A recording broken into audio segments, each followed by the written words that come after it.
किसान साथियों राम राम। आशा और उम्मीद करता हूँ कि आप सब ठीक ठाक रहोगे। साथियों, मैं आपको सरसों और चना के बारे में एक अहम अपडेट देने जा रहा हूँ, जो हरियाणा सरकार ने कल स्टेटमेंट जारी करके किसानों तक पहुँचाने का काम किया है।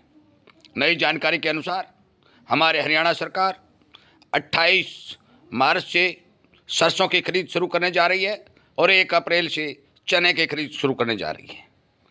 आपकी जानकारी के लिए बता दूं कि अभी तक सरकार ने कितनी मात्रा में सरसों और कितनी मात्रा में चना खरीद करेगी, ये डाटा जारी नहीं किया है। 1-2 दिन ये तारीख आगे बढ़ाई भी घटाई जा सकती है। अब मैं बताऊंगा कि इस खरीद से किसानों को क्या फ़र्क पड़ने वाला है। साथियों, आप सभी को पता है कि बाज़ार के अंदर मोनोपोली चल रही है। अनेक तरह के भाव किसान को दिए जा रहे हैं। कहीं पर 5500, कहीं पर 5800, कहीं पर 6000 के भाव सरसों के खरीदी जा रही है। परंतु जो ही सरकार बाज़ार के अंदर आएगी, कंपटीशन बढ़ेगा, अपना इमरजेंसी स्टॉक भंडारण करने की कोशिश करेगी, तो लगातार जो भी प्राइवेट प्लेयर हैं, जो स्टॉकिस्ट हैं, उन्हें भी माल खरीदना पड़ेगा और इस माल की खरीदारी के तहत बाज़ार के अंदर भाव को सहारा मिलेगा। मैं सभी किसान साथियों दोस्तों से ये बात कह देना चाहता हूँ कि मैं बार बार वीडियो बना करके आपको आगाह कर रहा हूँ कि जो बाज़ार के अंदर जानकारी आ रही है, भ्रमित वीडियो आ रहे हैं, भारी भरकम उत्पादन बताया जा रहा है।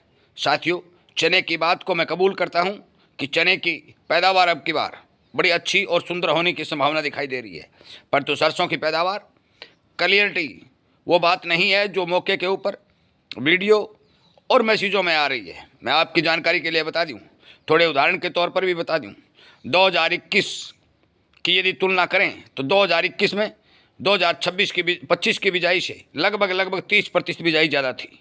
उस टाइम भी हमारे भारत में 1,20,00,000 टन सरसों का उत्पादन नहीं हुआ था, परंतु अब की बार 2025 के अंदर जो बिजाई हुई और 2026 के अंदर जो प्रोडक्शन बताया जा रहा है, उस प्रोडक्शन से कोई भी किसी भी तरह का व्यापारी हो, जानकार हो, बाजार में काम करने वाला हो, किसान हो, कोई एग्री नहीं कर रहा है।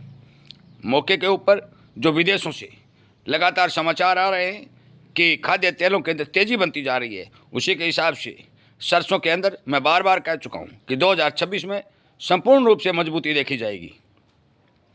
और भी यदि कोई जानकारी मेरे पास पहुंचती है, हमारे इस किसान जागरूकता मिशन के तौर के ऊपर जो चैनल चलाया जा रहा है, इसके पास पहुंचती है, तो आपको वीडियो के माध्यम से तुरंत और प्रभाव से पहुंचा दिया जाएगा। इसीलिए आपसे कहा जाता है कि आप इस चैनल को सब्सक्राइब करें, अनेक किसानों तक शेयर करें।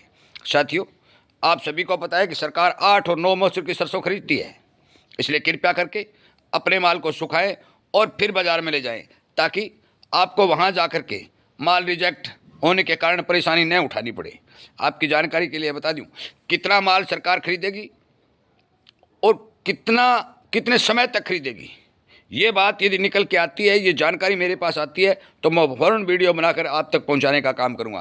परंतु फिर मैं आपको ये बात बता देना चाहता हूं कि लगातार विदेशों के अंदर खाद्य तेलों में तेज़ी बनती आ रही है। उस तेज़ी को देखते हुए आपको विचार करना चाहिए और धीरे धीरे थोड़ा थोड़ा माल बाज़ार में काट करके बाज़ार के ऊपर जो अराइवलों का दबाव बन रहा है, उस दबाव को घटाना चाहिए और अच्छे भाव लेने की कोशिश करनी चाहिए।